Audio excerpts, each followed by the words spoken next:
I'm not going to be on camera right now, and I don't need to. To be quite honest with you, that's how I've been feeling nowadays. I like that one right there. That's how I've been feeling nowadays. So I ain't gonna be on camera with y'all. What I'm doing is just gonna have a discussion with y'all from what I know, what a lot of y'all fail to realize, or what a lot of these people in top tier media. Y'all just give me a few moments. I'm sharing this, getting some people in here. And I was gonna go live when I was out with my friends. Man, that's like, you know what I'm saying? Some people I don't put on here like that. I put them on here for a few minutes. You know what I'm saying? Because I want you to, I don't need you to have a, you know what I'm saying, dossier of everybody. I know one here. Nah, you know what I'm saying? As of course, my people always take care of me, so I want to tell them thank you. You know what I mean? As always. Go meet us over here. I go over there, there's a drink waiting for me anyway, already.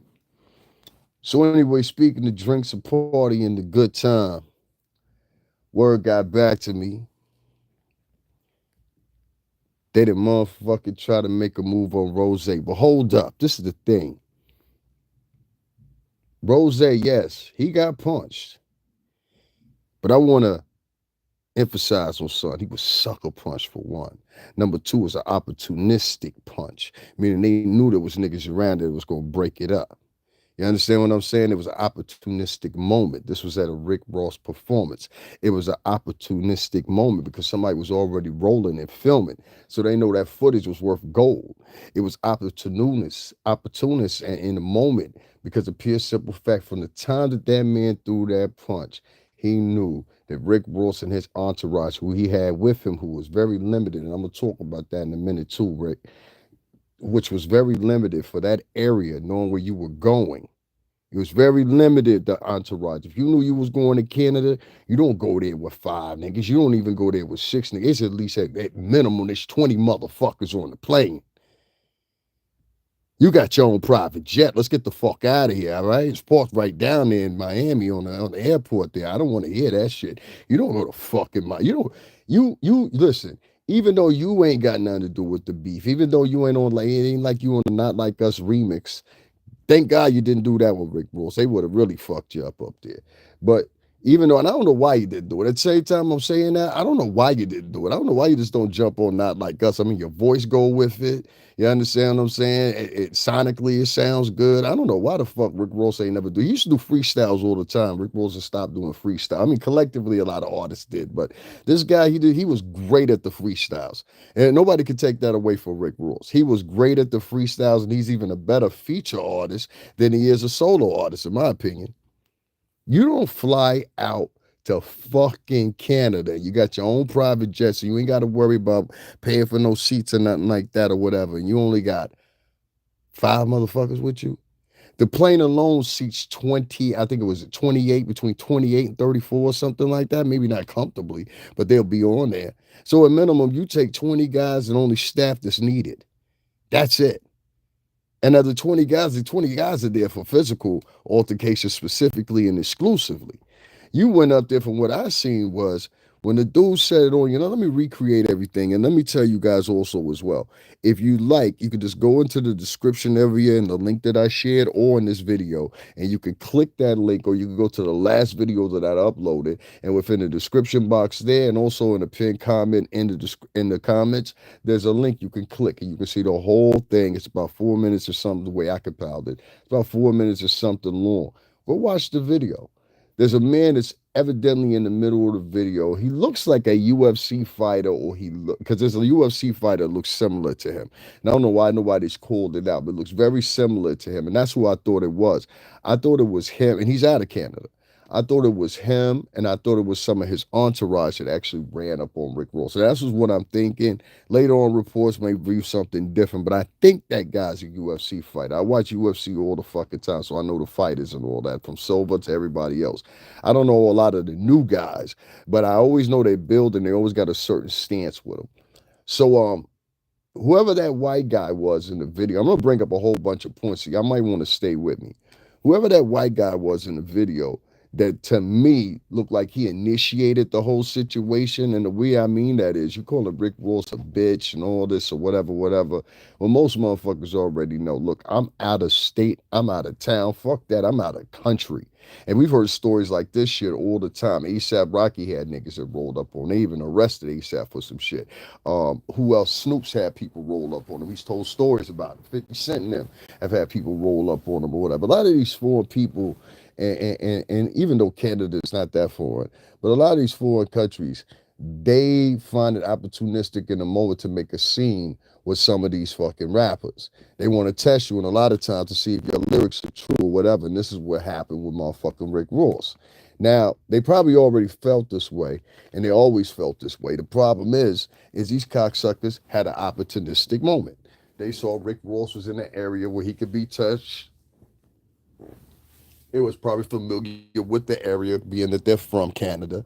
And they said, you know what, we know the people that work at this venue, da da da. And they proved that point because, as you see, a lot of the employees, as it looked to me, regardless if you work with security or whoever the fuck else facet or capacity that you filled at that arena, none of them motherfuckers even decided to break it up at one given moment. In fact, you'll see one part.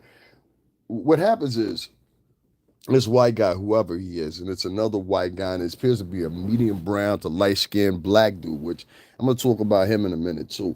Cause if there was a Coon of the Year award, what's Tariq Nasheed when you fucking need him? What was that shit he had, the Coon Awards or whatever? What's that fucker where you need him? You ain't pointing this fuck out. This was the most tap dancing motherfucker I've ever seen in my life in that video. And I'm going to tell you why I said that in a minute, guys. Make sure y'all hit that like button. Make sure y'all hit that like button. What's going on, Day Click? What's happening? Make sure y'all hit that like button. Make sure y'all share this video. And if somebody in here that's familiar with me, make sure y'all write my Cash App in the description box so I can pin it in the comment. $ STR, that's S is in super, T is in terrific, R is in regular, I is in incomplete, N is in never, G is in great, E is in everyone, R is in right, B is in boy, E is in everyone, L is in life, L is in life again, 80. Somebody write that in there. Make sure we keep the engine running.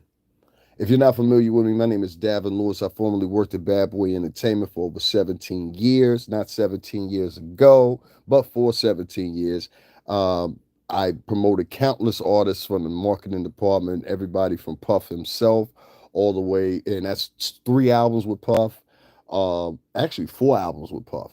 And what I always forget Diddy Dirty Money, so it's 4 albums. I went through 4 albums with Puff Promotion, and many other artists, G. Depp, Carl Thomas, Faith Evans, you name it.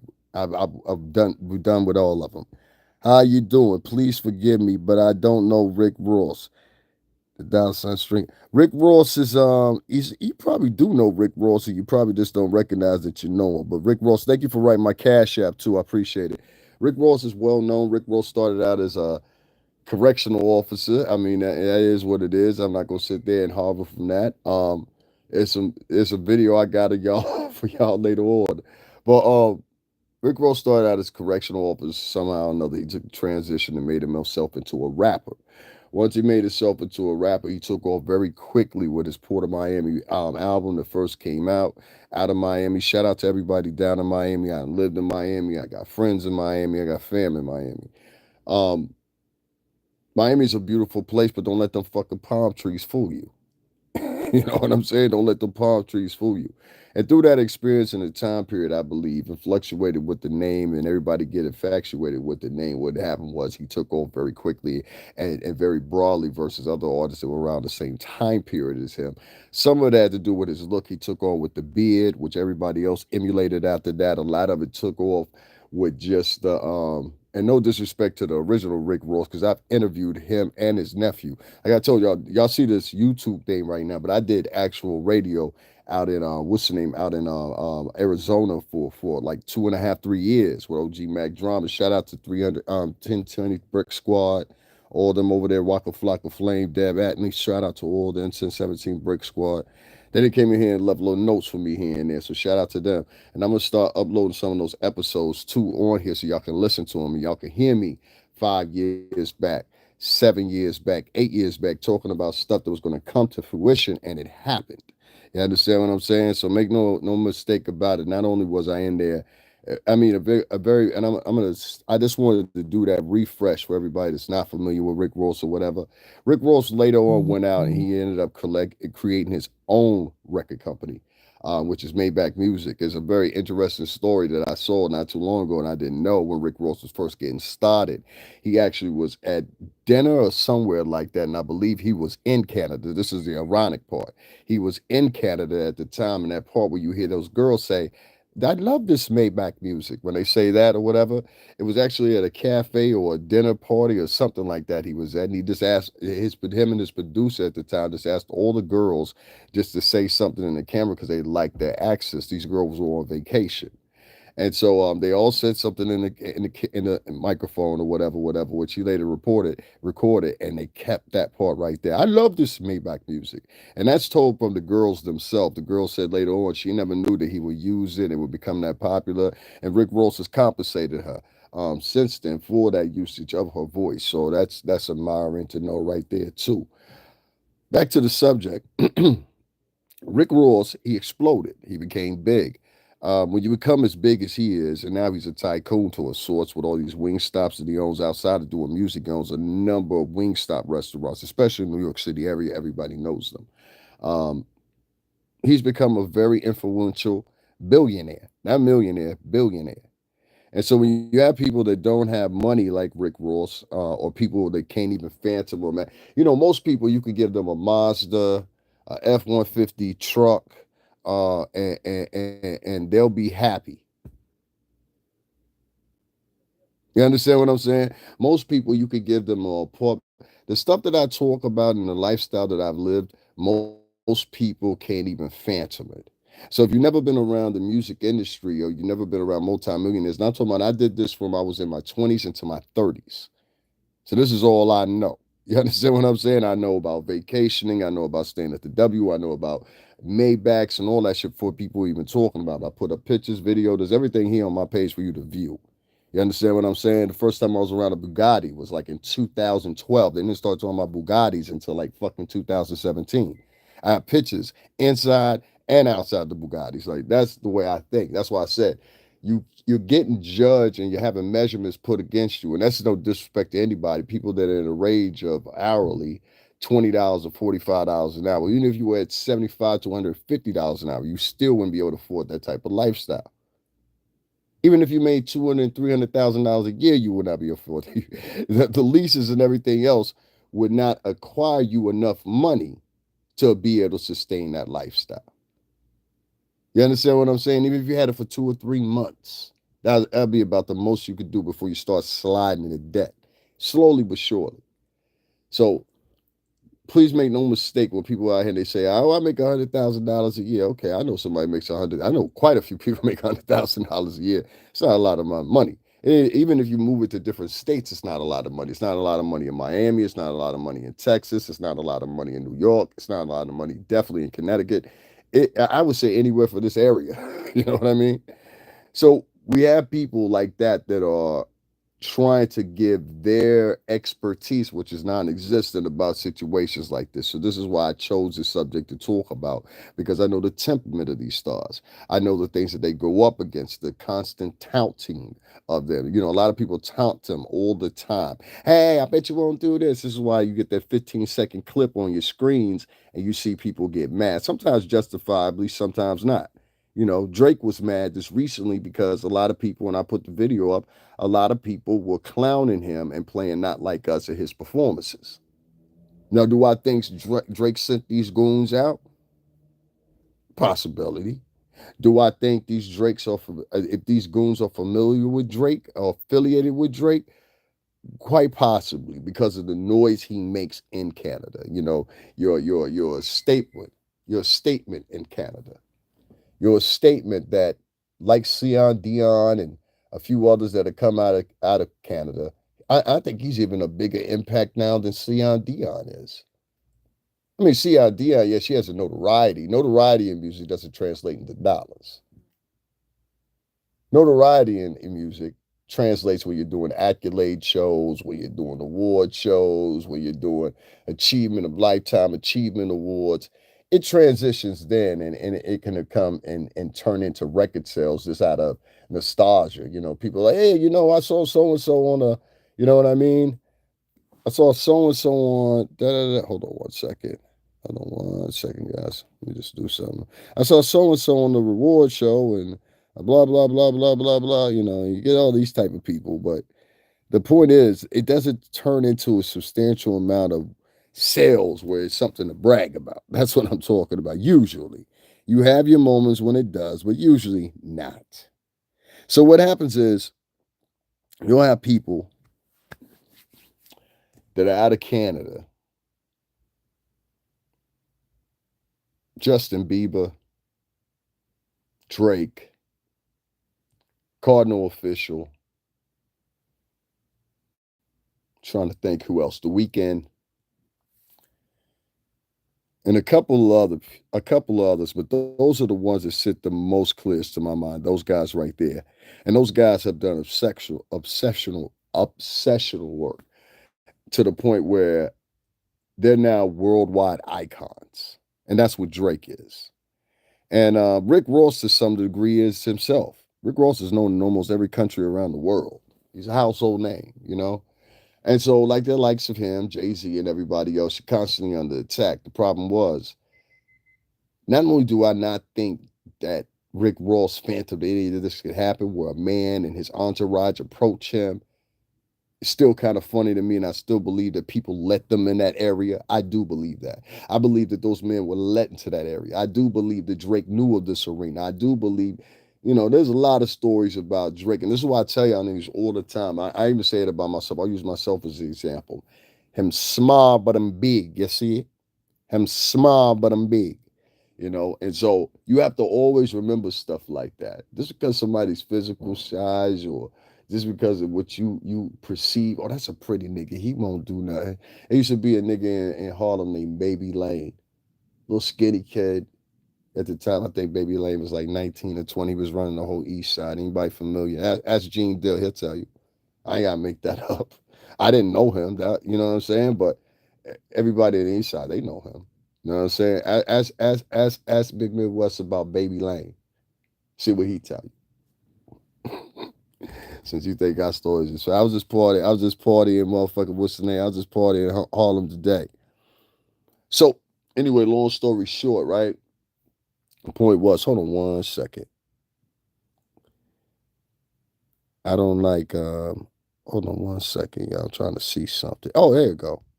Yeah, let's get I don't like goofy niggas. All right, cool. No, I do not. I'm not here to talk about that your Indian musician either. Anyway, yeah, that's another thing I don't like. Being in the music business, I don't like people to try to piggyback to try to get their artist recognition. I don't give a fuck who that bitch is. Anyway, excuse me, I'm sorry. Long story short, back to it. When you get artists of this capacity or whatever, you know, and businessmen of this capacity, it ain't that easy to get close to them that often. And what I think is, and I'm gonna say it again, what I think is somebody allowed the men in that area. It might have been somebody that worked for the arena. It might have been somebody that they just knew and they paid them off a couple of dollars, whatever the case may be. Them men were too close to Rick Ross where they were allowed because it was security, and the security seemingly to me stepped to the side. Even when the fight ensued and the man, see, Rick Ross and this man, like I said, the video is right there. So guys, just go to my description box right now, or just go down below and click that video, look in the comments or look in the description box, and you'll see the link to the full video, unedited. I didn't want to put the editor on here. They are funny. And so you'll get to see it for yourself, the whole altercation. It lasts a few minutes, but I'm going to give you a play-by-play. So basically, what happens is you open the video up, these two go head to head. There's inches between Rick Ross and this gentleman, inches, maybe a foot at the most. And so these two men in an argument or whatever, whatever. And he says something to the accord you want to pop it off, you want to set it off, like you know what I'm saying? And as Rick Ross is talking the second time, he sucker punches Rick Ross. Rick Ross immediately backs up, and then his man in the entourage, they come forward. But then to the far left of the corner, I keep hearing somebody say, "You want it, nigga? You want it, nigga? You want it, nigga?" And it's a sea of white dudes.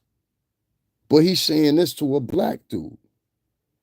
And I'm like, yo, we go 100 years back. This was the nigga riding with the Night Riders. You understand what I'm saying?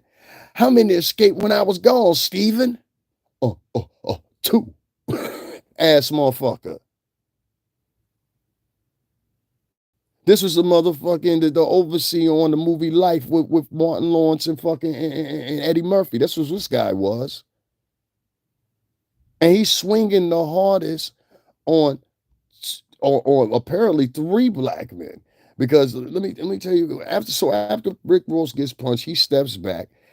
His entourage steps forward. You know what I'm saying? And including the bodyguard that he had there. He's a big fucker. And he took his licks. He took his fucking licks. Don't you worry about it, big guy. You're fucking saluted. Where's his fucking respect? I want to give special attention to that fucking security guard because he did what the fuck he was supposed to do. He moved the client back, he moved forward, and he made sure even after he was banged up that he kept his client out of fucking harm's way. That's what a fucking security guard's supposed to do. So let's give a shout out to that fucking security guard. And not only that, he took a fucking ass whooping. As he moved forward, they centered their attention now on him after they had hit another one of Rick Ross's entourage and knocked him out. They centered their attention now on the big guy who was a security guard. He was the only dude there that, in my opinion, was about the same size as Rick Ross. So now they on the security guard. And like I said, I want to give him a big salute because they were kicking this man, swinging on this man. They was doing everything they could. It had to take three of them to take him down. This is a big fucker. He was every bit, if I'm looking in that camera, he was every bit of 6'5", 6'6". He had to be. This wasn't no little man. And they took three of them motherfuckers a while up on him because this one of them, he was still hitting the motherfucker. He was holding his own until all three of them jumped on him. The one thing I didn't like is when the one dude, like I said, the fucking coon was sitting up there and he was kicking the motherfucker in the face over and over and over and over and over again. You understand what I'm saying? That shit was crazy to me. I was like, why y'all keep kicking him like that? You dig what I'm saying? Why y'all keep kicking him like that? Y'all pause me 1 second. You know what I don't like? I don't like when motherfuckers come in here and talk about I'm defending this person, I'm defending that person, and then like instead of stating your business and saying what you about, you act like a fucking bitch nigga. And I wish these niggas were kicking you in your face. You act like a bitch nigga and write something in the motherfucking chat room just to get some notice because you a nobody in real life. Nigga, let me tell you something just to enlighten you for a minute. See, that could be you. Because that's how we get down. That could be you. So next time you write something in my motherfucking chat room like that, you understand what I'm saying? Oh, don't worry about it. Don't worry about it. Don't worry about it.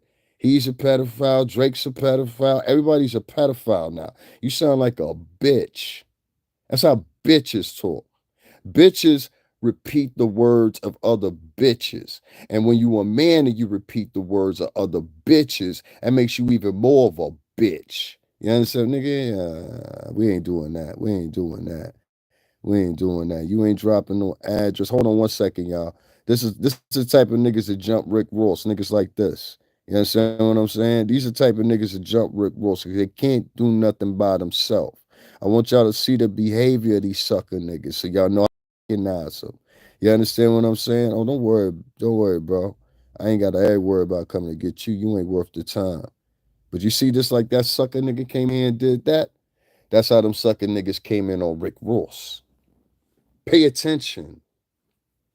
When you the center of attention, you also the center of attention for motherfuckers that want to get a name off you. The intentions of that person that just came in here is talking about I'm defending Rick Ross. Talk about whatever the fuck I want to with here, you bitch ass nigga. But what you were trying to do, you was trying to get up under my skin and my nails so it would get me excited. Maybe want to argue with you, circumnavigate the conversation. This is why I said them sucker ass niggas' complaint was they was playing not like us.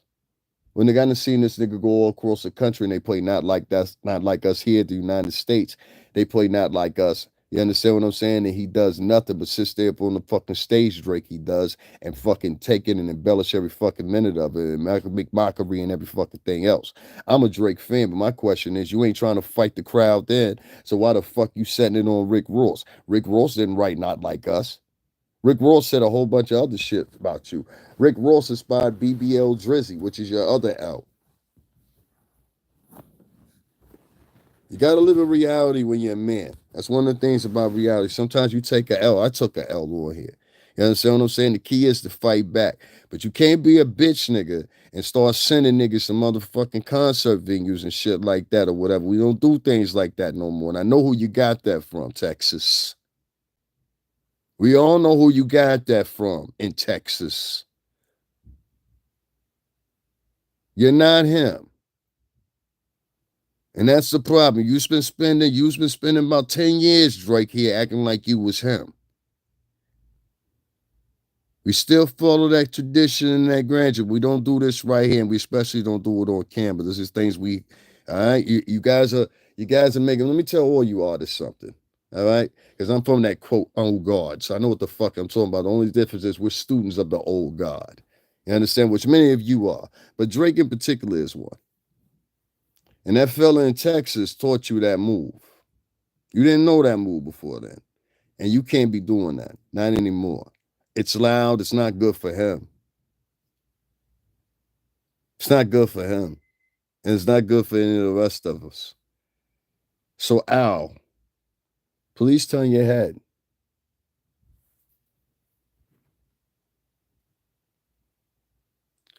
Moving on from that. And that's going to go. I expect that. I wanted that to go over your head. I wanted that to go over your head. Because like today's conditioning and the way people think nowadays is so rapid fire, and they lose. You saw a motherfucker sitting here. It's just like watching paint dry. Okay, so go on. Go get those rapid fires sitting in front of the corner of the liquor store explanations and the keys. I don't do key and he. I don't key and he with any of the guys I hang out with like that. You understand what I'm saying? So I'm gonna key and act all animated and all fake or whatever. I'm telling you what the fuck it is versus your imagined fucking nation and your delusional grandeur. And the only thing you guys do is sit up here and have little tea time conversations and pass around your teacups and act like little sissies. And you know what I'm saying? And when I say sissy, I don't mean nothing about the LBGT community over there. I mean sissies. Like you're a sissy. I can't even count you as a man. You're a sissy. And whoever took that one like away, who gives a fuck? It's the point of you act like sissies. You act soft. You act in a soft accord. You act in a fashion. You act in a way that is not condescendant with manhood. Men don't walk like this or move like this. That's my point. So if you can't listen to the whole fucking story from somebody that's actually dealt with, been in the music industry and knows ways of these people, but you can sit back on these 8-hour lives, 6-hour lives, or whatever, like the bitches that many of you sissy motherfuckers are. Hey, key. You can even hear the verbatim in some of these men's voices. You tell them, girl. You tell them, girl. I've literally heard motherfuckers on podcasts like that, and then they turn around and say, oh, a real man. Nigga, shut the fuck up. You jump in the fucking river, you cocksucker. Now, we don't do those type of conversations over here. We don't stream y'all and replay videos all day over here. We don't fucking sit up and gossip and give theories. We give you the real authentic shit because I've been around these guys. Did you not hear me earlier in this? I've interviewed the real Rick Ross and his nephew. Shout out to OG Mac Drama, man, when I was doing radio with him. Nobody's lying. I've been around and dealt with the Rick Ross you guys know. Nobody's lying. You know what I'm saying? Got the pictures and everything else to prove it. So we don't have to sit here and video. Excuse me, and video. So I mean, that's no secret. That's new. That's something to y'all, not to us. You know what I'm saying? That's like fucking 12 years ago.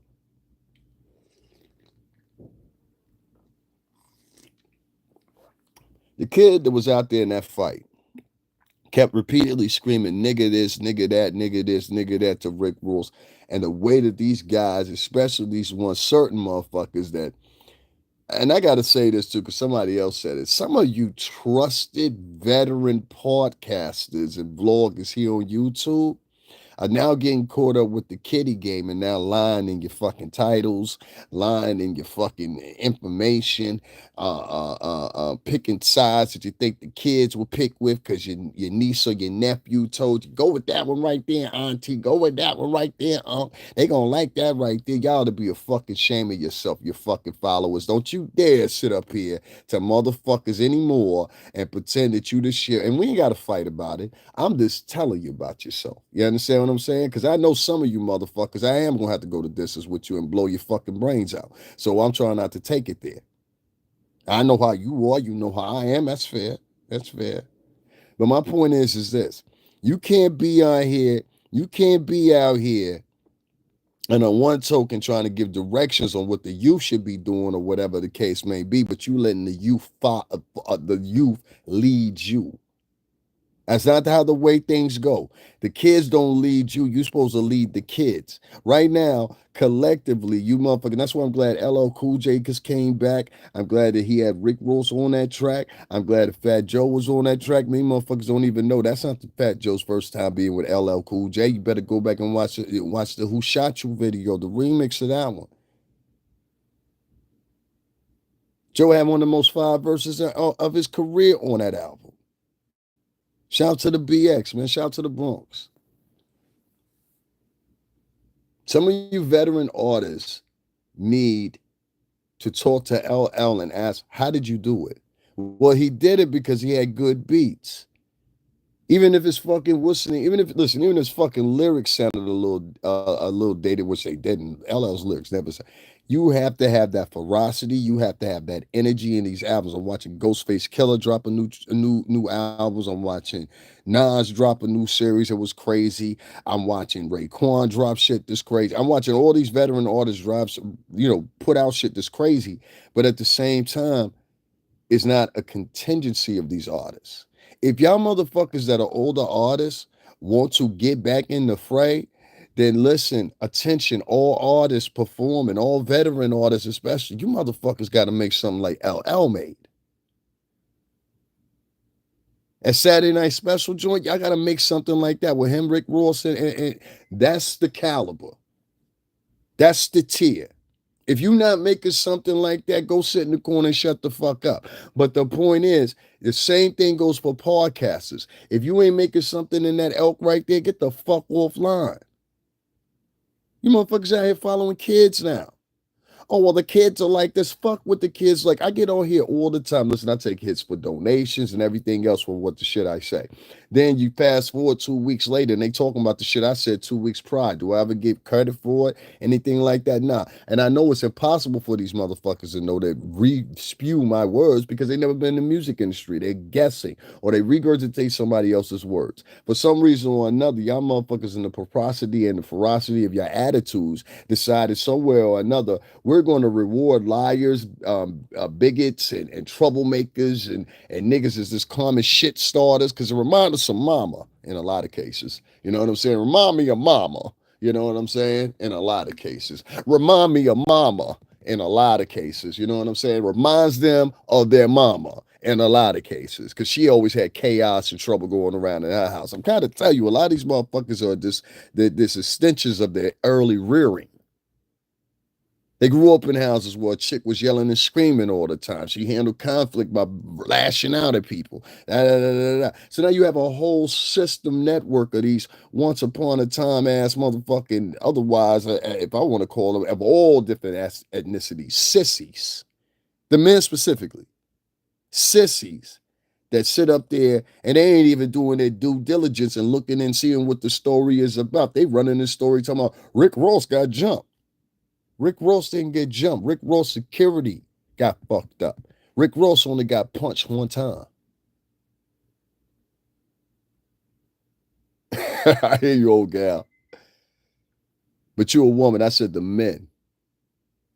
Rick Ross only got punched one time. But to make the story exciting, you got niggas out here talking about Rick Ross got jumped. Nigga, did you even watch the video? You know, even sports commentators, they got to watch the video before they could comment on it. Did you even watch the video? Because it was very clear that Rick Ross was only punched one time. He moved forward in the beginning of it, was ready to fight them niggas, and then the security pushes him back. You understand what I'm saying? And he never gets touched again after that. Rick wanted to get into the mess, but he didn't. Let me tell you something. If you ain't never been a motherfucking Miami, Florida, shut the fuck up. A lot of you motherfuckers live in little safe places in LA and safe places in motherfucking outside of Oakland and safe places near Modesto and safe places near Fontana and safe places, you know what I'm saying? Like, I live in a safe place. I know what safe places are. But if you ain't never been in a motherfucking trenches too, see, I got a different respect for motherfuckers that even if you grew up good and then you least took that trip to the trenches and then you come back to living good, I can count it out as that nigga always lived like that. That's me. You understand what I'm saying? He's accustomed to that. He fought for what he wanted back. See, that's me. I can respect that. I didn't grow up in the projects. I ain't grow up with roaches, none of that shit. You know what I'm saying? And I'm not ashamed to say the shit. Now, did I dive myself in that shit? Yes, I did. And you know the reason I didn't grow up in that? Because I had great uncles and a grandfather and everybody else that busted their ass because they grew up in that. And they ain't want their motherfucking kids to grow up in that. That's why. Yeah, those are small towns in Cali. Exactly. Yeah, right outside of Oakland. Shh, quiet though. You know what I'm saying? I know California. Trust me. You know what I'm saying? If I don't know the state or I don't know the area, I'll tell you. Back to what I was saying.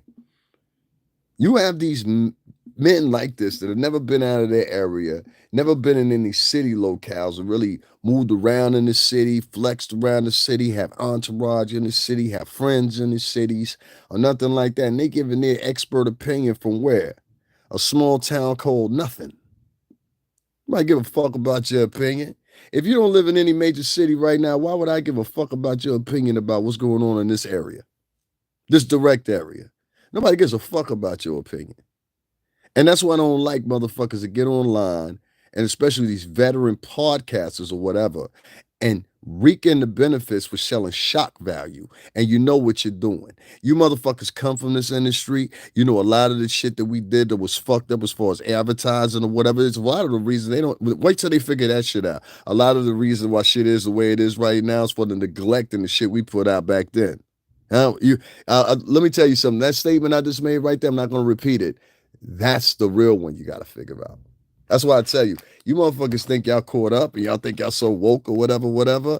Uh, listen, respectfully, bitch, you about 9%. Oh, you have no clue what this shit is about. This music business shit. You have no clue. Oh, it's the Baphomet and devil worshiping. Here's one for you. All right, don't tell me I ain't never give you nothing. What if that shit was put out there to hide the real shit? So while y'all chasing that shit, the real shit is going on over here, and you never figured it out. That's the real trick. Shout out to all my owls that know what I mean.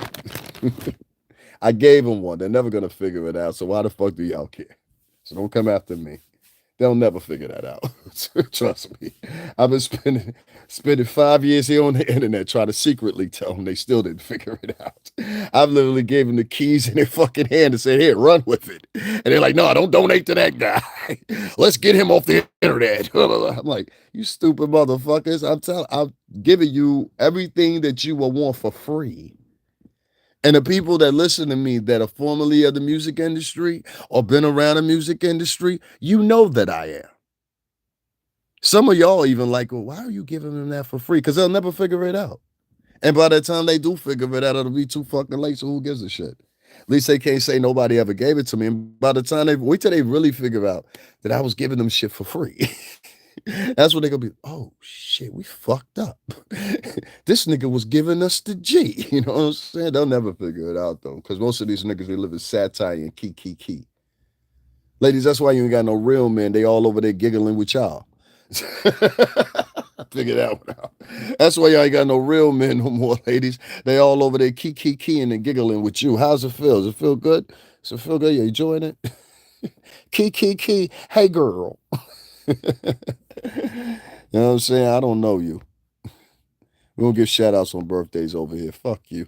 You know what I'm saying? For real. If you come in here and say hello and don't say nothing and don't say hello, but talk about say, give me a shout out, it's my birthday. Fuck your birthday. I don't give chicks a fucking just because you got a pussy, excuse my French, but just because you got a pussy, don't mean you're gonna get any special treatment over here. Did you think that, ladies? Let me make a real quick announcement, real quick, before we continue the stories. Fellas, just give me 1 second, I'll be the fuck back. Ladies, we run an equal fucking opportunity diss cycle over here, as I like to call it. You understand what I'm saying? Meaning, if you come into this motherfucker and you start disrespecting or interrupting the flow, talking about it's my birthday, tell me happy birthday. For all the fuck I know, you could be a horrible fucking person. For all the fuck I know, you could have stabbed your mother in the fucking foot with a knife this morning. For all I know, you could have pushed the 8-year-old off a bridge. I don't fucking know you. And further important enough, you come in here with a disposition as we should pay attention to you because you've entered the room. Only bitches that nobody pays attention to do shit like that. A real bad bitch, she don't need to make any announcement before she walk in the room because her being a bad bitch makes sense. That's why you have the difference between a bad bitch and a baddie. See, the bad bitch is the one that she ain't got to make an announcement. I'll give you a perfect example. There's a Colombian actress. Her name is Sofia Vergara. You know what? You guys familiar with her? She has a nice, beautiful mole on the side of Sofia Vergara. All right, you guys know what I'm talking about. Beautiful Colombian actress, tall, slim, beautiful. I've been around. I've also been around a couple other people. I'm gonna throw up another picture for y'all later on of another famous Colombian artist that came to my birthday party. You understand what I'm saying? Once upon a time, what was it, 2013, 2014, when I show y'all, you're gonna be, oh shit. You know what I'm saying? But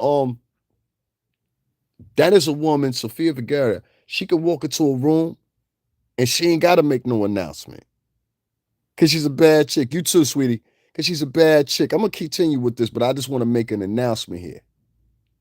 But see, that's a bad bitch. The baddies though, see, the baddies, those are chicks that got to stand in front of the fucking club until shit let up and they start letting motherfuckers in. Meaning like, yeah, you cute enough to be in here, but you don't make the mistake and forget that you audience for the real bad bitches. So the real bad bitches over there in the sections where the baddies is serving the bad bitches in the bad bitch section. Does that make sense to y'all? The bad bitches actually got the section with the bottles, and the baddies is the bitches with the bottles that they ordered with sparkles in them, bringing them to the table. That's the difference between the bad bitch and the baddies. I just want y'all to get that confused. Class back in session. A bad bitch is like Colombian actress Sofia Vergara. When she walks into a room, she ain't got to say I'm a bad bitch. Everybody know it. A bad bitch is somebody, I even go use a couple of years age on it. Angela Bassett walking into a room. She ain't got to make an announcement. Everybody knows she a bad bitch. It shows. A bad bitch, you know what I'm saying? I can keep going. You understand what I'm saying? But that's the difference between a bad bitch and the baddies. They had to make up the baddies because bad bitches are so rare.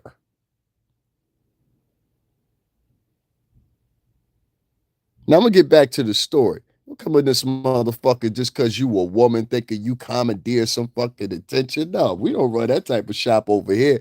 Them sucker motherfuckers, they run shows like that.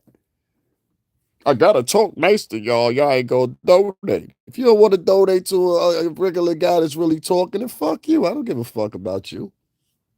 Now, for all the real women out there that get what I'm saying, and understand that I refuse to include women that day to day take care of their kids, go to work, women that in class right now, women that getting ready to graduate from Yale University this coming up year, or getting ready to attend Yale University or Columbia or any other collegiate authorities, or women that are nurses out here, women out here that are putting in the work every day. If you think I'm gonna confuse those women with fucking OnlyFans bitches that got links on their page talking about I sell a little vajay birthday here and there. No, I'm not confusing women like that. And most of the time when a chick come in here and she has the accord to say some shit like, oh, it's my birthday. I'm so special. Fuck you and your birthday.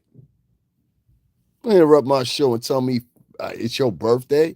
If you ain't said hello to me, you ain't said, what were you at when it was my fucking birthday? How long have you been a subscriber? I don't remember you saying happy birthday to me. My shit was just a month ago. See what I mean? You got to watch people like that. They'll try to put themselves on an elk above you just because they have a low self-esteem. I don't like people like that. Back to the story. One of the focal points of that fight with Rick Ross is one of the things that I want to point out here because it wasn't with Rick Ross, and I wish these bloggers would stop saying that. And just to end off what I was saying with that, some of you older vloggers, I'm talking about you motherfuckers is between 40 and 55 years old. Y'all motherfuckers have a responsibility on here. Okay? You motherfuckers got a responsibility on here. Because all these kids, they're listening to y'all and they believe in some of this bullshit that y'all are saying. They believe in this is the way the world spins. And when they come up against the right oppression and right oppositions and its spokesmen in person, meaning the police, judges, and every fucking thing else, they're going to find out very quickly that the world that you were teaching and preaching to them ain't reality. And you're doing it all off the tone of a cash app. I'd rather take every hit in the world and not receive a cash app at all. You understand what I'm saying? Then sit up here and do a disservice to these same people that y'all claim y'all care for. Y'all use these labels, FB and all this shit. You don't do nothing for them. You don't tell them nothing. They don't give a fuck about telling them nothing. They don't give a fuck about telling them nothing. Tell me about how many of your hood bloggers, right? You hear here? Hold on, let me share this. And guys, also my Cash App is right down there at the bottom. We appreciate if y'all donate to that, support that. The other day we just left. We went out there to check out Nas's you know what I'm saying, stomping grounds and all that. I've got that footage for you. You know what I mean? That's up here on the page. I'll be some other places too. I talked to one of my people, so we might, you know what I'm saying, be doing a little bit more in-depth version of that over here. You know what I'm saying? In a very few minutes or whatever, whatever. So I want y'all to make sure y'all check that out. Make sure y'all link with me. Make sure y'all yell at me or whatever. So let me keep on going with this. There was a dude that was in that crowd when Rick was getting pounced on, and he was a black dude. He was a light-skinned black dude, and he was the one that was yelling out nigga over and over and over. And I noticed some of the white dudes, they were out there yelling nigga too, which was also kind of confusing. And motherfuckers are on their vlogs, including a lot of these old motherfuckers, are on their vlogs right now talking about, yay, oh, they showed him something to the white dudes that jumped Rick Ross with the token nigga. That's what we're gonna call him from now on. His name is Token. That nigga that jumped in with all the white boys that jumped Rick Ross, that nigga's name is Token. Now that's his new nickname. Token the Raccoon. That's just gonna be his name. Token the Raccoon. Okay, everybody's good, right? Everybody's good? Okay, cool. Token the Raccoon. Say it together. All right. Token the Raccoon. That's what his name is now. Token the Raccoon, because you're a token. Token the Raccoon decided that he was going to join the white boys because that's his real brothers. And they're going to jump Rick Ross. Come on, brother. He's Randy Macho Man Savage now and shit, you know? And I'm like, wow. And the whole time he's yelling nigga, but the way he's yelling nigga, he's yelling that shit like he's with the Night Riders and they on a mission to go get an escaped slave. Like mentally, this is where niggas like this be at. I'm trying to tell you, like y'all not listening to me. Token the Raccoon that was amongst the motherfuckers that jumped Rick Ross for old Token over there, he thinks that he fits in. He thinks that he fits in. I got a special clip for y'all when I was at one of the Trump things. Y'all just think I don't be at this shit. I be at all this stuff. But a lot of people remember this. And there was this dude that he was Latino. And I said something to him in Spanish. I knew he was Latino. I know Latinos. That's one thing about Latinos and black people. We recognize each other all the time. People will make mistakes between blacks and Latinos, but you recognize each other. And he tried to play this role or whatever, whatever. I said, oh, you trying to fit in? I burst him in front of all these white people. It was hilarious as fuck because they'll, a lot of times when you get minorities like that, they'll do certain things or say certain things to fit themselves in. You understand what I'm saying? But it's all coming from a place of what they perceive or what they contrive in their minds that they think somebody white will want to hear. When in reality, white people can see right through that brown nose that you're doing. It doesn't matter if you're Asian, Indian, or whatever, because I see them do the same thing. You understand what I'm saying? Like they'll brown nose and try to shit on another race or whatever to fit into the confines of motherfucking a white society. But really, the white society you're trying to fit in with is the lowest class that there is. I mean, do you think that you think Donald Trump runs around like that? You think any other really multimillionaires run around like that? And they like people of elk that have some real money, they show up at concerts and say, yeah, we're taking up for the black and white dude. You know what I'm saying? Like, I'm not even trying to be funny, but that's what it boils down to. It boils down to skin tone with a lot of these people. A lot of people, they pick sides and they say things because they were so amped to jump Rick Ross, like Rick had did something to him. And Rick, you got to get at least, listen, let's go out for all artists. Get you 4 or 5 niggas that's licensed and armed. You got to now. I've been trying to tell y'all about this for a minute now. These niggas is getting bold now. So you got to set an example. I'm trying to tell you. Somebody got to come up and it's got to be visible. Like a nigga got to come up in the ocean in a trunk of a car that was ran off a pier. Like I'm telling you, no, I'm not telling people this. I'm just telling you what I see needs to be done for this shit to change. People are not scared anymore, so you gotta scare them again. You're back in the era where you have to scare motherfuckers again. Let them know, though. Listen, this can happen. Um, mm. Being effective, we're so in depth to it now. In depth with it now. It has to be a stream. And there has to be multitudes of accidents. In theory. I'm not promoting anything. I'm not suggesting anything. I'm simply giving a theory. Okay? I can have a theory, right, guys? Okay, I'm just giving a theory. Theoretically, a couple motherfuckers, especially the most talkative motherfuckers, online or off, need to come under some scrutiny. Now, many people say, well, you can do that legal. It takes months. By then, everybody's forgot about it. We live in a 15-day nation. By that time, everybody's forgotten about it. You understand what I'm saying? And they moved on. No, I'm talking about some real concrete shit. Probably needs to happen. Probably, and I'm saying probably. Some real concrete shit probably needs to happen. Like, bury a motherfucker in concrete. You know what I'm saying? Leave him enough to talk. And tell him what it, make him tell the camera what he did. Through that little hole he has, leave him 2 apparatuses to breathe, maybe a straw or something like that. Put 2 straws in his nose or whatever. Put the motherfucker in concrete.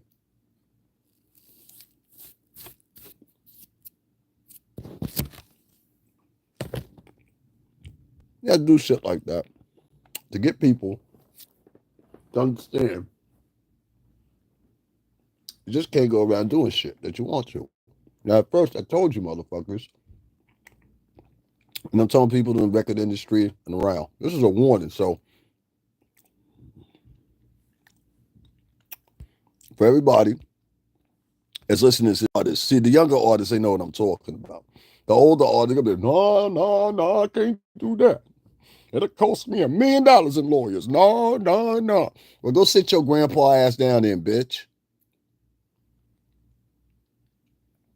I'm so sick and tired of these older niggas, man. Like, let me tell you something. I'll get back to the story. Let me tell you why I'm taking this position. Now, y'all tune in real quick because it's going to be one of the moments y'all hear something. I'm so tired of these older artists that got millions of dollars. And this is the same reason a lot of you goofy motherfuckers is under attack right now because of the very same thing I'm about to mention. You motherfuckers spent decades after decades. I'm talking to all these older artists, a lot of y'all. Y'all spent decade after decade, and except for people that were intimately next to you or your family or whatever, you ain't spent a dime for motherfuckers that was around you. This is why it's so easy for niggas to run to the press. This is why it's so easy for a nigga's been in your entourage for 10, 15 fucking years to run a fucking vloggers and be like, yeah, he was always tickling boys' asses and shit like that. That's why it's so easy for a motherfucker that was your housekeeper to get up on motherfucking some vloggers podcast because you don't do nothing for nobody. Niggas been sitting there. Look, I'll use myself for example. Yeah, I got friends that's in the industry. Yeah, I talk to people on a weekly basis or whatever, whatever, but I don't ask them niggas for nothing. But being the fact that you see my podcast or whatever, and particularly there's four motherfuckers right now that actually vlog. Two of the motherfuckers is huge, and you know me personally. Now, one time, if you seen me on here vlogging and said, I never asked you, but now one time, if you see me, and I'm talking about when I say these two people are huge, you be surprised who the fuck I'm talking about. But I'm talking about these are huge. These are regular names. If I brought them up, you would know who the fuck I'm talking about. These two motherfuckers have never one time, and it's in their capacity, drop me like, here you go, pro. Like that's how niggas know me. Here you go, pro. Here you go, 3 grand, man. Do something with that. Here you go, pro. Here you go, 5 grand. Do something with that. Gene Dill tells a story of when Puff couldn't even pay his motherfucking rent and shit like that. And I know this story. I said it 3 years ago when I was mad at the nigga. There were times when Puff couldn't even pay his rent or nothing like that. Niggas say he was talking about committing suicide and all that shit. What them niggas do for you, Puff? Them niggas papered you up. Here go 5 grand. Here go 10 grand. Here, make sure your shit. So how come none of these motherfuckers, and this is why people are looking at it. At one time, y'all was in these hoods. At one time, y'all was in these neighborhoods. Y'all know the setback. Y'all know what people was going through. And it's even worse now because some of y'all don't even come to New York and walk around no more. Y'all done moved out there to Calabasas and all these different fucking places. Y'all don't even come to the town and walk around.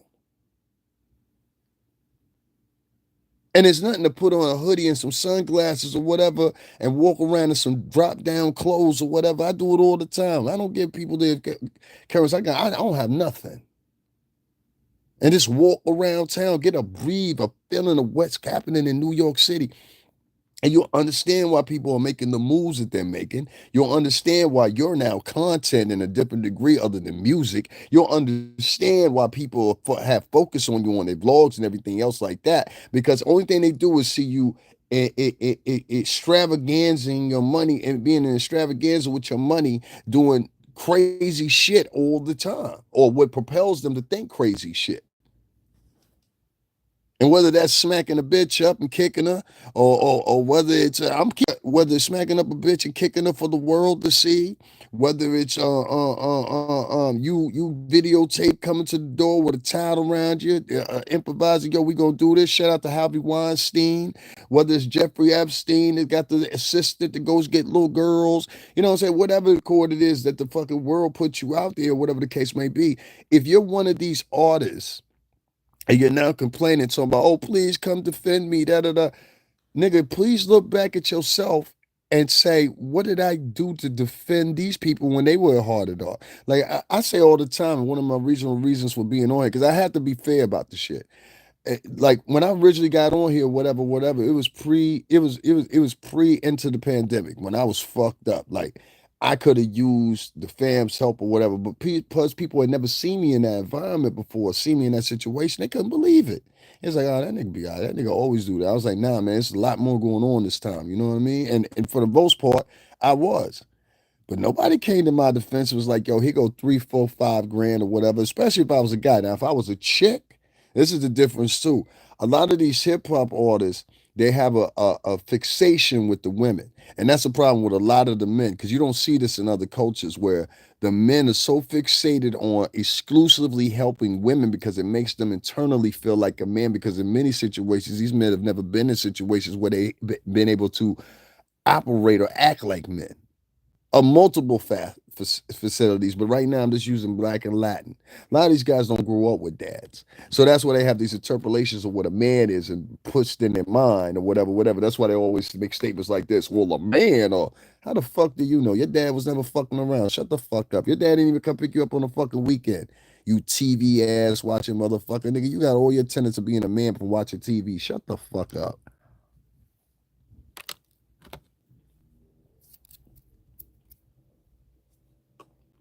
So they go out with the sports narrative of what it is to be a man. They think that is helping bitches out. Excuse my French. Helping bitches out. They're doing the weather time during a snowstorm, and she felt a certain way. She kicked your ass out in it. Other men in other cultures go help each other. You can go look at it. I know this one fact from being from half of another culture, so I don't even have to do that. You know what I'm saying? But I had to put that out there because it's the truth. The reason why these people are going so hard at you because they never see you help anybody. And yeah, you'll be like, well, I gave $100,000 to this endowment or that endowment. I'm talking to all these rappers out there, especially I'm not talking to the young ones as much as I'm talking to the older ones. Even if you donate money like that, niggas want to see you outside. I saw this dude outside that was in Brooklyn. Shout out to him. I'll give you an example. This kid, I forgot what his name is. He was in Brooklyn. Young boy. He had to be like 24. He out there handing that. He took, I think it was $100,000 just out in the park handing out $100 bills to people. I've seen people do like that's the shit you have to do if you want to stay relevant, older artists. Nobody gives a fuck about your old war stories. Yo, back in 2004, who gives a shit, nigga? In 2024, will you do the same shit? I know I will. Will you?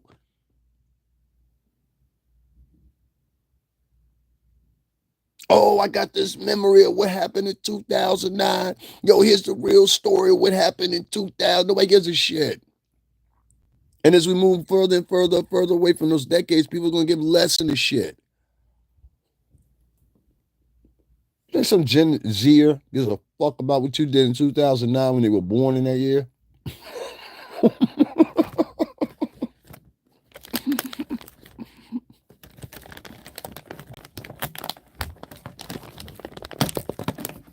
You motherfuckers gotta learn how to age gracefully.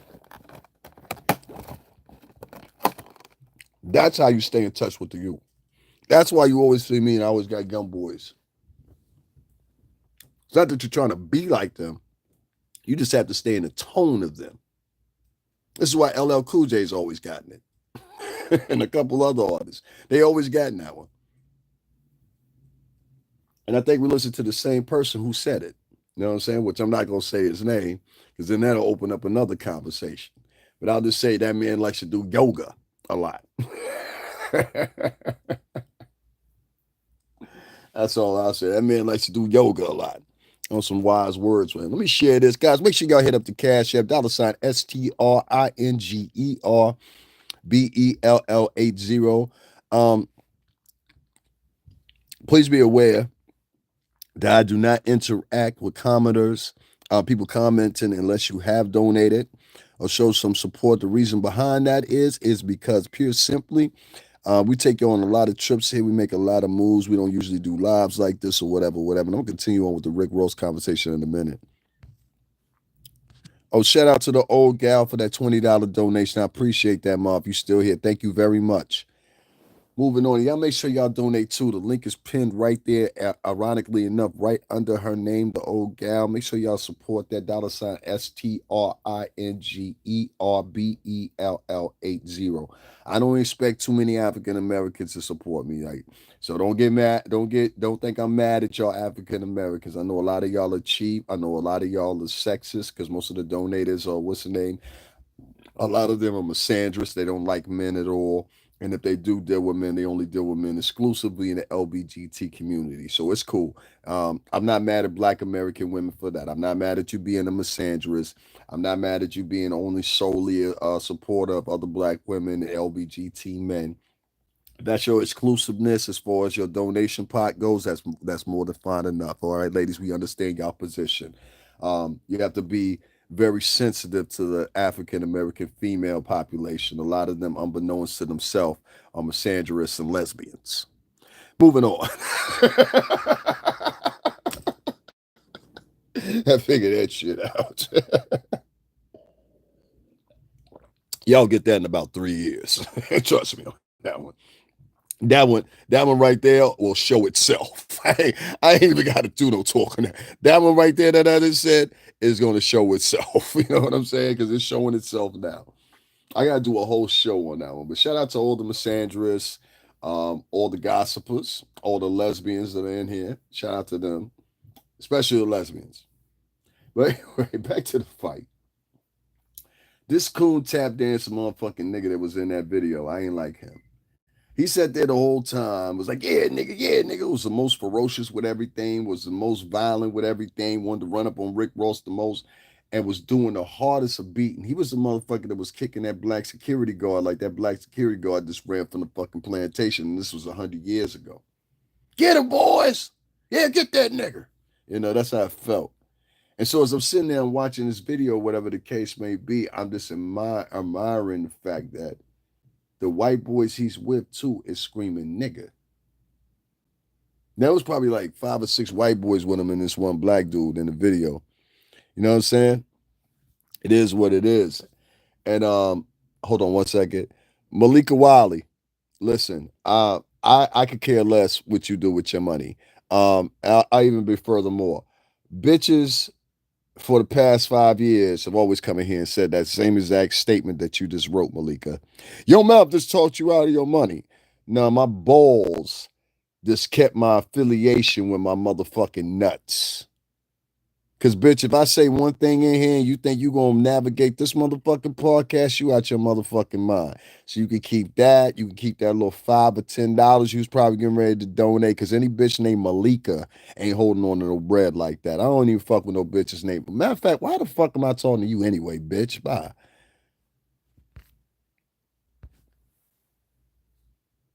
I mean, motherfucking times a holding came up in this motherfucking time. Like, I was just gonna donate to you till you said that. Well, bye, bitch.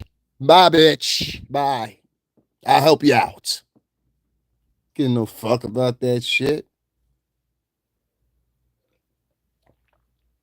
Bitches, listen. Bitches say shit that I don't like every day of my motherfucking life. All right. I've had bitches start arguments with me because they don't like the way I'm dressed. They don't like the fact that I speak Spanish.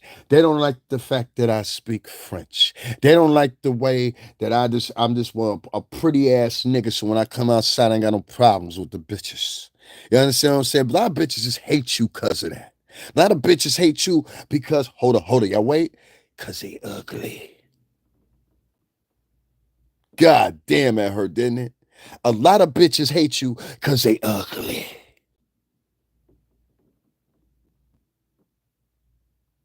So when I get a bitch just like Malika and y'all surprised what I said to a bitch, that's why. Because bitch, for the past 5 years I've been on here. Every time I say something a bitch don't like, you just talked yourself out of the donation.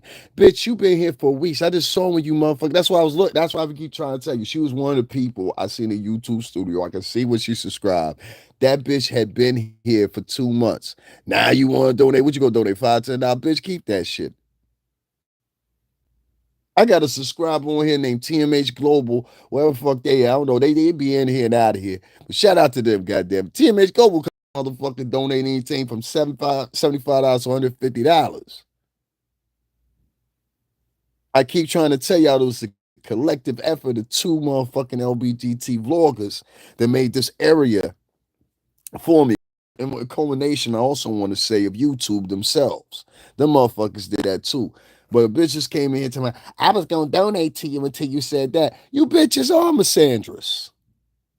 Do you ever, like, it's one to the Rick Ross thing in a minute, but I got to say this.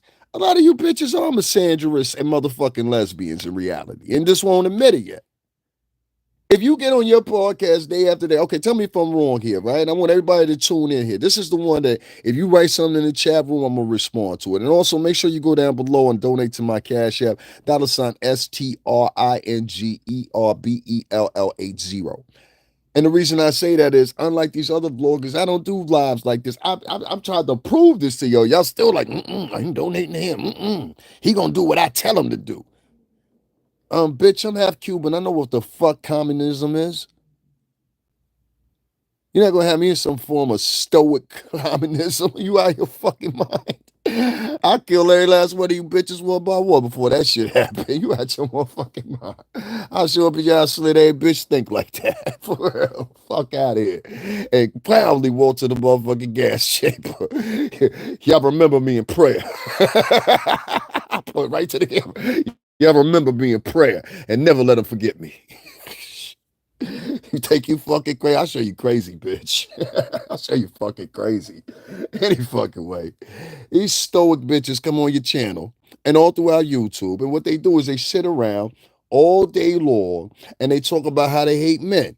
Day after day after day after day after day after day, this man did this. Is this wrong with men? Is this wrong with men? Is this wrong with men? Is this wrong with men? Men are this fucked up because they don't want to date us and they want to date Latinas and white girls. And fuck having accountability. We can't do that. And this man is fucked day after day after day. Even if the conversation ain't got nothing to do with men and there's a whole fucking seat full of bitches, not women, bitches. If it's a whole bunch of hen cackling, fucking narrating a story as manipulative as they can, fucking bunny rabbit, bird ass bitches sitting at a table versus some women that are collectively sitting there joined to get a solution done.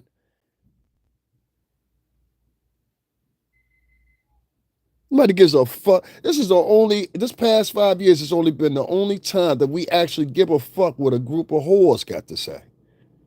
I don't give a fuck what a bird brain bitch that does OnlyFans every night got a fucking opinion on the world. Who gives a fuck? Make your money, boo boo, but don't talk out of turn. Goofy bitches that come up in here and try to elevate their motherfucking menu. I have never seen a place like social media where people can get up on here. Well, I was I was chief in operations at McDonald's. Oh, you was a fry cook. I was exclusive rubbish remover at Sears. Oh, you was a janitor. This is what motherfuckers are doing online. So these bitches get online every day talking about how they hate men, how they hate. So how long should we wait before somebody says something back? Now, there's a whole bunch of bitches out here that ain't shit. You don't believe me? Go to Instagram right now and go to Twitter, right? Look all through that motherfucker and tell me how many bitches is on it with a motherfucking link for their fucking OnlyFans. You go online and say anything to any of them bitches that's naked right now on that same page, and you say anything that's derogatory to them, like say something as simple as, "Hey, could you go put some clothes on a bitch that's naked on her page?" You know what Instagram's gonna do to you? This comment has been removed because it violates community guidelines, but the bitch naked on camera doesn't.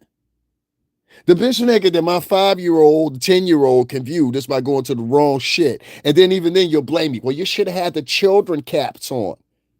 The fuck? What? No, this bitch shouldn't be online butt ass naked.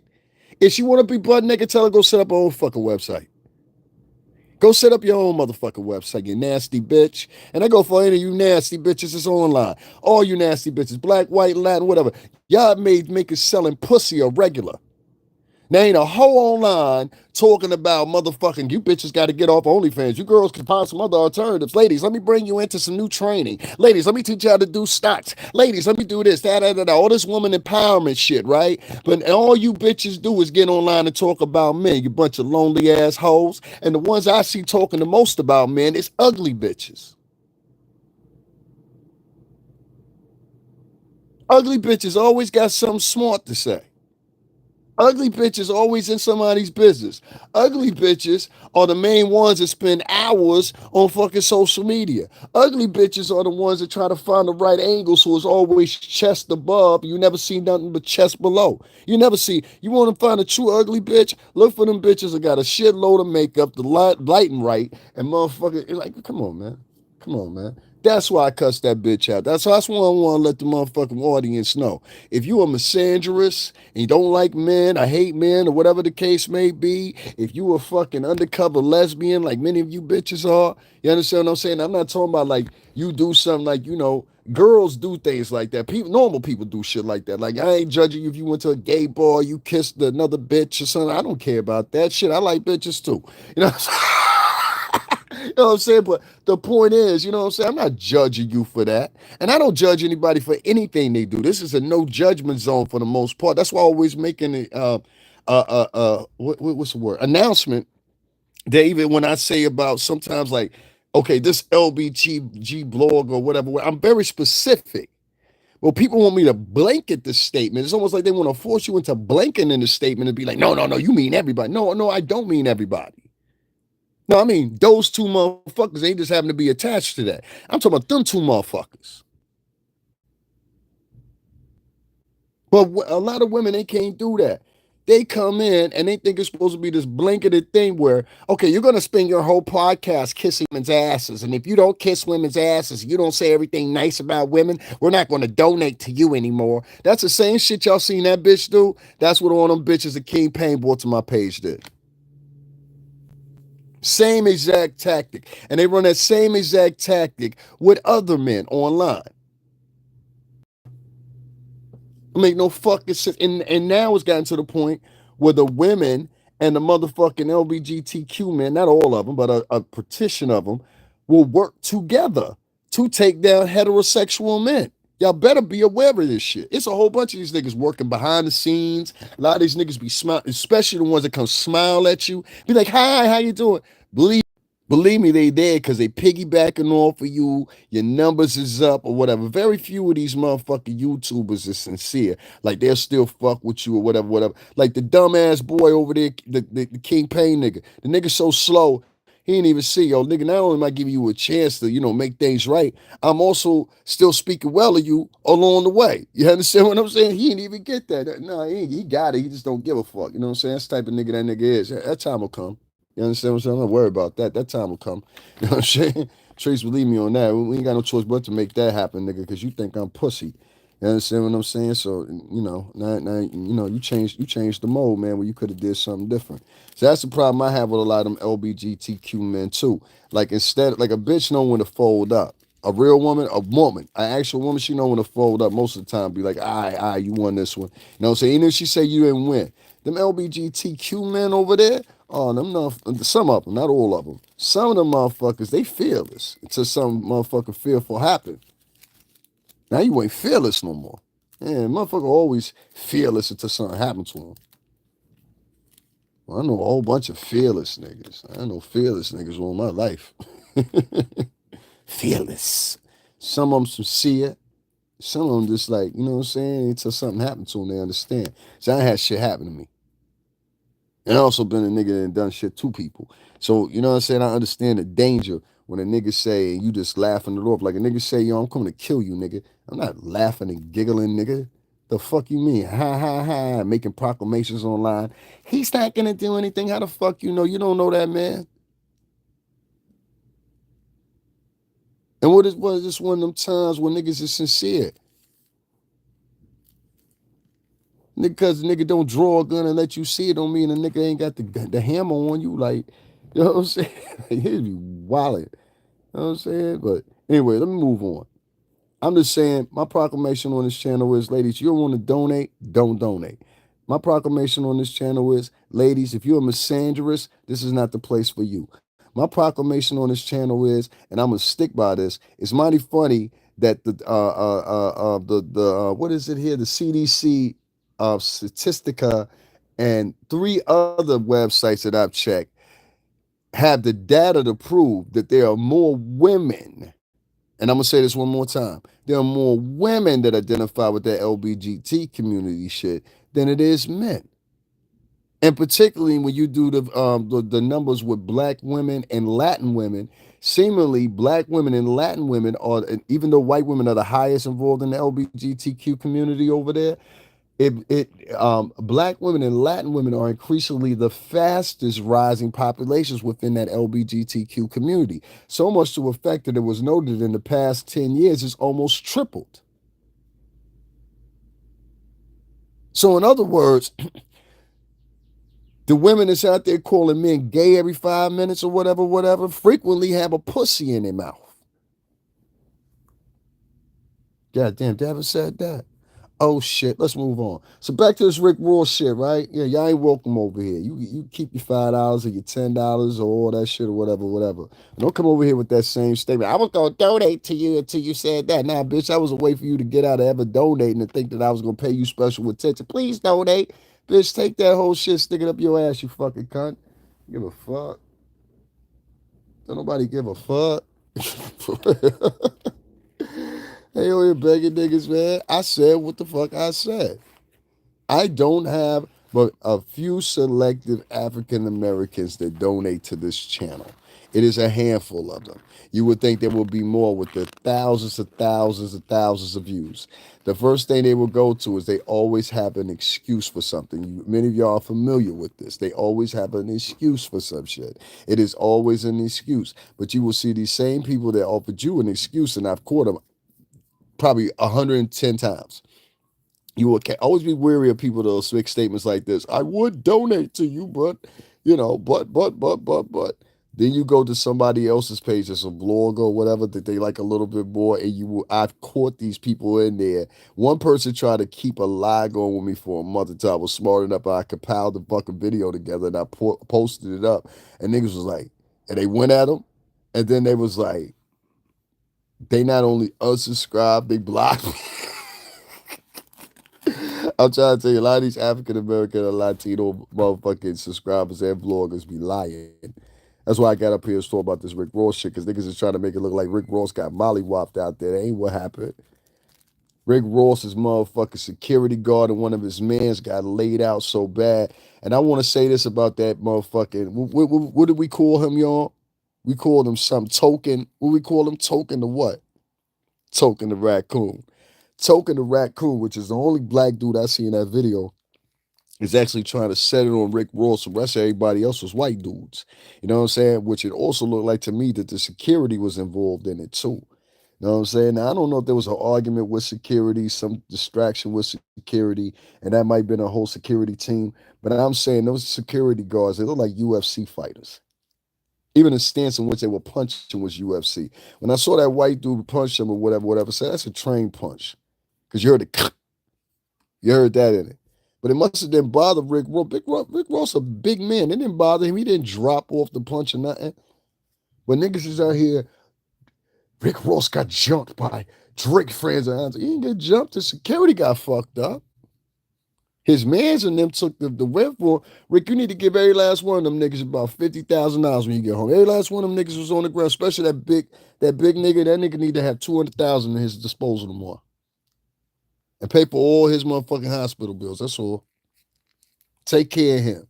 And one more time, shout out to the big dread that protected his client, took the beat down. You understand, when he was jumped by 3 men, including motherfucking Token the raccoon. That's what we call homeboy, Token the raccoon. You motherfucker, you. Y'all find out who Token the raccoon is. Y'all let me know. I hope Drake is protecting him. You better hope Drake's protecting you. You didn't do that independently, did you? Don't independently contract in this game. You never independently contracted a music game. You don't do that.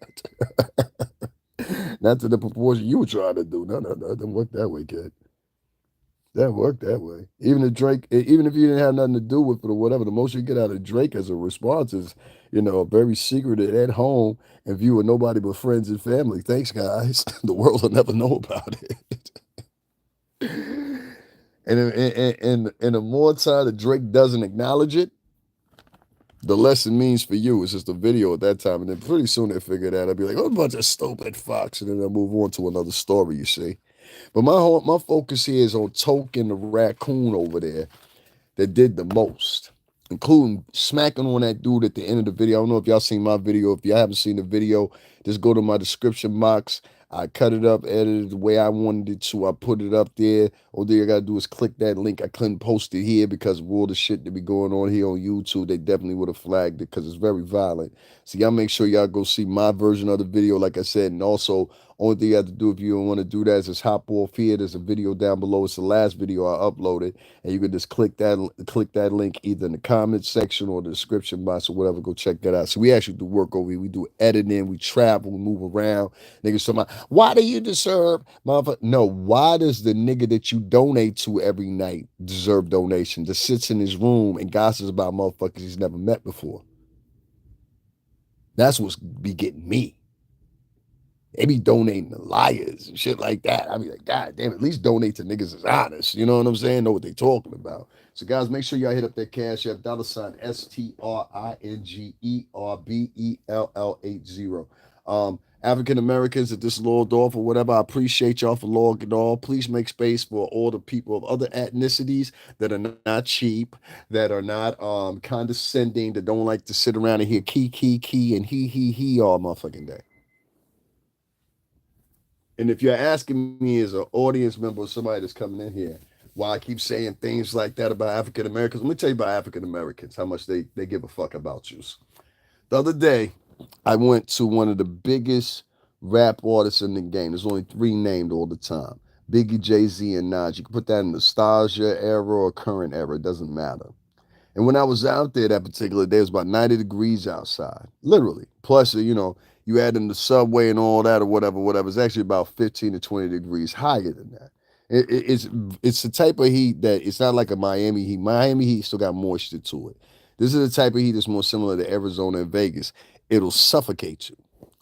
And so, and you know what I mean from that internal, it's just like the suffocating. It was that type of heat. And so as I'm out there filming, I filmed for like a good 2 hours, took them all around, took them to, everything. And I said, yo, all right, y'all, I need somebody to donate like two $10 bills. It was over, when I finished the live, it was over 3,000 people that viewed the live. I said, I need two people to donate $10, man. I'm gonna get something to eat over here, man. I'm feeling kind of lightheaded.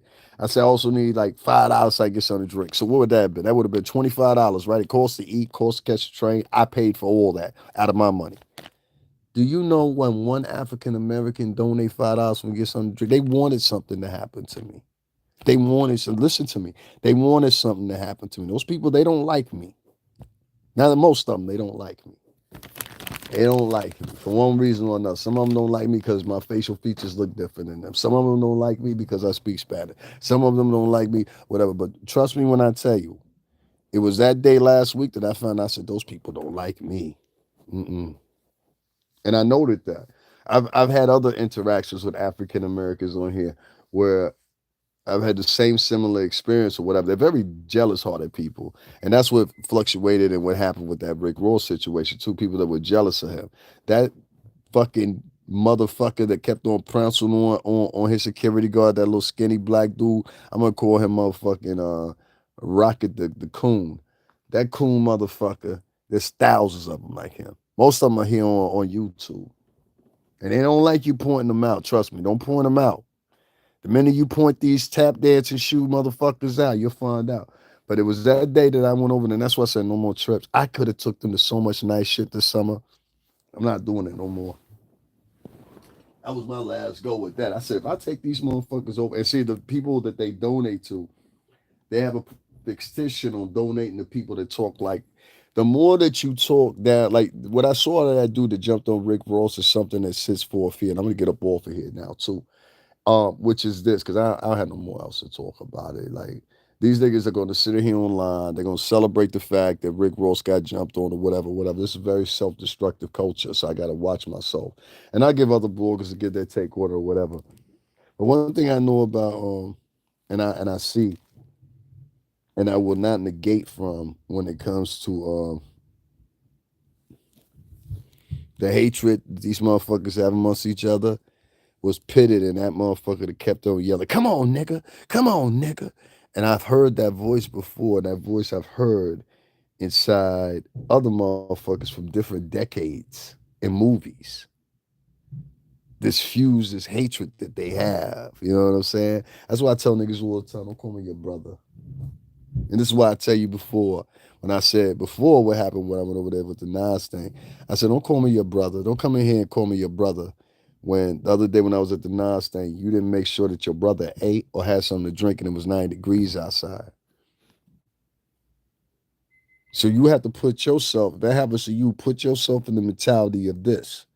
Okay, I don't care if you in a car wreck and the car burning down. You understand what I'm saying? Just because you black, I probably won't pay attention to you no more. I don't care if your apartment's on fire. You understand what I'm saying? Just because you treated me the way you treated me and you of the ethnicity that you are, I don't care.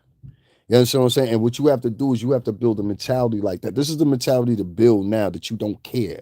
You understand what I'm saying? Show them that you don't care as much as they don't care about anybody else, because you can't ask other people to have empathy for you and you don't have no empathy for nobody else. Nobody had empathy for me. I'm talking about it was thousands of people in my shit. I have the what's the name, the chat count set at a certain limit. So you never get to see the true count of how many people are in here, because if you do that, then they're motherfucking, you know what I'm saying? They'll start really, really hating on you. That's what African Americans do here on this motherfucking box, nigga. They just hate. They either haters or they looking for other niggas as haters. You understand what I'm saying? Like for real. You know, like they'll go and find other podcasters that are haters in the same ilk that they are. You know what I'm saying? To help them push their promotions. It's like it's a real skewed ass motherfucking system that they have on here. So you don't let that shit bother you anymore. You just I found other ways to move on and you know, Micah, adapt or whatever. And I found one way that definitely works for me. I will say one thing, yo, pork chop, you was right about one thing though. I give you that one. You just figure out what it is. You just feel he was right, but that's why I said don't get, you know, even this motherfucker you don't like, they always got some truth in something or whatever the case may be. But my thing is, man, I say this. One thing this past 2.5 years have taught me here on YouTube by the reactions you get from African Americans, especially African American women. I get more from them. I very rarely ever have a Latina or any other woman from any other race say anything to me. For some reason or another, whether they know it or it's unbeknownst to them or whatever, I am half Latino. So it's like it's funny to me because I have these African American women, and I've heard other negritos. Entonces sabe la gente latino, no? It's like I've heard other ones say the same thing. They're like they'll automatically, like I heard Dominicans say this, Hondurans say this, Panamanians say this. They'll come up to me and they'll think like we the same, and I'll be like, I don't think like you. You know what I'm saying? And like I never have no problem saying that. I'll be like, yo, I don't think like I know you think I do because you hear my voice, but I don't think like you. I think very different than you. You know what I'm saying? Like some of the things that we think about are similar, but a lot of things I think about are very different from the way you think of them. You understand what I'm saying? And you couldn't even conceive because you didn't grow up like that. You know what I'm saying? Or have these ideas like flustered in your head where you were able to. If that makes any sense? Yeah. So, you know, it don't bother me if African Americans don't donate to me. It's whatever. I don't even think that's the ship you want to sell with right now, 2024 either. Because them motherfuckers, they live in la la land nowadays. Like the shit I be seeing African American vloggers come up here with. I mean, fuck the Rick Ross shit. You know what I'm saying? I'm not even talking about that no more. I don't have to. I don't have to. I don't have to. The shit that I do see African Americans come up with for here, I just want to say that because I'm still noticed that black man being the one that was yelling out nigga the most. The hatred that these motherfuckers have for each other is unparalleled to any. Oh my God, it's just so deep. Isn't that sad? Did you ever think you would have, even with me, I'm half black. Okay, cool. But did you ever think you would have the day when you would see black men getting online? And it's not just me saying it, I've heard other men say it. And be like, yo, the last person I'm depending on is African Americans to support me. That actual statement I got from another vlogger. Isn't that crazy? He said that. He said the last people I'm worried about supporting me on here because of the type of material I do is African Americans. And he's not the only vlogger that said that. I found like fucking 20 to 25 vloggers that have said the same fucking thing. And the one thing they have in correlation is they're two things actually. One, they're not gossipers. Like they don't do gossip columns as fucking YouTube. That's not content creation. That's just regurgitating what a motherfucker said. The next thing they don't do is they don't do subject matters that are not universal. And that seems to be a thing too that African Americans don't like. Like I've noticed this. If they come to your page and your shit is not a headline is something that's of interest in them, like the black experience in restaurants and you know, shit like that or whatever, whatever. They will literally not engage in your shit anymore. If you tell them anything about themselves and the behavior that they have, they will literally decide to cancel you. That's what they did with me. Like and they'll let the women decide for them. Don't look for any men to be in leadership roles. Even the strongest guy you think would be in African American culture, they're not. They let women lead them. You have to understand this about them. I forgot what the type of class of because they have this in the wild too. It's very it's a terminology behind it. But you have tribes or species of animals that let in some cases they let the women run the tribe. This is the same way African Americans are. They let the women's run the tribes and shit. Like they let these bitches say anything and everything and make them like these mostly. I ain't gonna say that. They make these bitches feel more special than they are. Let's put it that way. It's like to make them feel in comfort, they say bullshit to them. You know what I'm saying? I'm like, won't you just tell them the truth? Ain't all you bitches pretty, ain't all you bitches queens, ain't all you bitches special. Matter of fact, a lot of you bitches is fucking worthless as shit. Y'all got the common crackhead bitch making her feel like she's special and shit. Y'all got a bitch that used to be on drugs. Y'all making her, oh, but she's a queen too. If everybody's a fucking queen, that means there's no queens. If everybody's a queen, that means there's no queen. If everybody's a king, that means there's no king. No true one. No real heir. This is a bunch of poppers and jokers and fucking goofies sitting around online collecting money off replaying motherfuckers. Y'all bash so much. African Americans bash so much in comedy that is ridiculous. Everything got to be key. That's why I was really offended when that bitch came in here earlier. She said what she said. I was like, bitch, we're not even talking about that. And you've never spoken to me a day in your life, so why are you saying something now? I'm not an obligation to make black women feel right. In fact, now at this moment, I'm definitely not.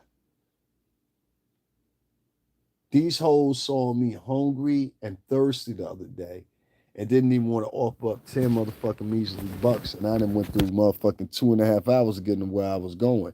Bitch, how dare you come up on this motherfucker and accuse me of anything? Fuck you and everybody live in your house, bitch.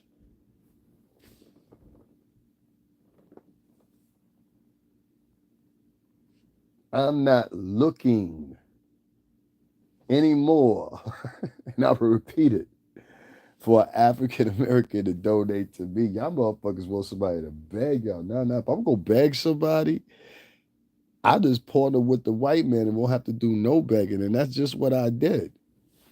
See, y'all niggas like Candace Owens. I don't know if I ever told y'all this or not. Candace Owens is from right here in the town where I live. And so Candace Owens used to do the same thing. She used to go to road for African Americans. You know, like really defend them, really stick up for them and everything else. And what she started seeing was when she would do little things like fundraisers and shit like that, it wouldn't be a dollar there. Same thing happened to motherfucking Malcolm X. Same thing happened to Martin Luther King. All these people died in poverty. Dick Gregory, he would have. Being involved and trying to trust the people to support you. No, the only people they support is criminals. Y'all ain't get that? If you a criminal, if you a motherfucker that ain't shit, if you a motherfucker that sit around talk about people all day, the most villainous of the batch, that's who they support. And if you're a woman and you do this, no offense to Jaguar, right? This bitch ain't got over fucking 20 different startovers and they know the bitch line. They still over there donating to her. They're coach, and I'm not calling Jaguar a criminal, but I'm just saying the bitch has been arrested like 3-4 times on camera. Is that fair? You know what I'm saying? Like, I mean, I'm not just keeping it real. Like, you said keep it a bean, right? You know what I'm saying? Ain't no shots at you, Huggy. I'm just saying. Bitch been caught on camera like 4 times getting arrested. They still papering this bitch up. Oh, you want the Hyatt or you want the Hyatt Regency or you want the Marriott? See what I mean? That bitch, it's a bitch dominated culture. So many times these bitches come in here and they be thinking they can roll me like they rolled them niggas. Cause that's what y'all saw earlier with a bitch. I was gonna donate till you said it like that. You talked yourself out of some money. Look here, mammy. I don't give a fuck what you do with that little $5, $10 you was gonna donate. You can take that shit, stick it all the way up your ass, full off. I know that trick. You know how many times I had a bitch write that same statement in my shit? I was gonna donate to you until no, bitch, you said that so you won't ever have to donate. You was waiting for that moment, you cheap bitch. Nobody give a fuck. uh-uh. I know when my payback come, my payback will be that. So it's gonna be one day these same African Americans when you become wealthy again and all that shit, they'll be coming to you asking you for favors. And you know what I'm gonna tell every last one of them motherfuckers? I'm gonna treat them. I can't wait for it. Nah, I'm gonna treat you the same way you treated me. You understand what I'm saying? I don't care what happens to you. I don't care if you're healthy or ill. I don't care if your kid needs something. I don't give a fuck. I'm going to treat you with the same veracity you treated me when I said I needed juice. And that's it.